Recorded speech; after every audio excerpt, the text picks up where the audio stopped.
Бүгүн 2 августка карата Кыргызстанда коронавирустан 9 адам каза болду. Жалпысынан өлкөдө бул илдеттен көз жумгандардын саны 2344 адамга жетти. Соңку бир күн ичинде вирустагы 897 адамдан табылды. Өлкөдө бул оору жуктургандардын расмий катталган саны 164743-кө жетти. Бир күндө 1316 адам айыгып чыкты. Азыр ооруканада 3779 адам жатат. Дагы 9913 адам үйдөн дарыланууда.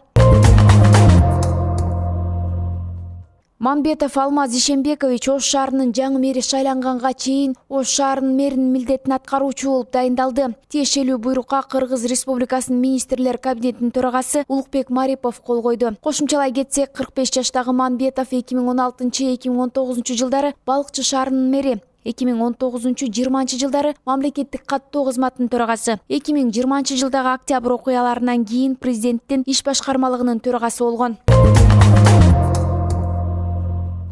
Москва районунун Беловодская айылында жөө адамды сүзүп качып кеткен айдоочу колго түшүрүлдү. Бул тууралуу Чүй облусу боюнча жол кыймылынын коопсуздугун камсыздоо башкы башкармалыгынын маалымат кызматы кабарлады. Билдирүүгө ылайык 31 июль күнү түнкү саат 3 чамасында Беловодская айылынын Фрунзе Октябрь көчөлөрүнүн кесилишинен белгисиз айдоочу жөө кишини сүзүп кырсык болгон жерден качып кеткен. Ал эми алган жаракатынан улам 55 жаштагы адам эсине келбей ошол жерде көз жумган. Иликтөө иштеринин алкагында качып кеткен айдоочу кармалган. Ал 1988 жылы туулган, Талас облусунун тургуну экени аныкталган. Учурда айдоочу укук коргоо органдарына өткөрүлүп берилип, унаа сайып короого токтотулган.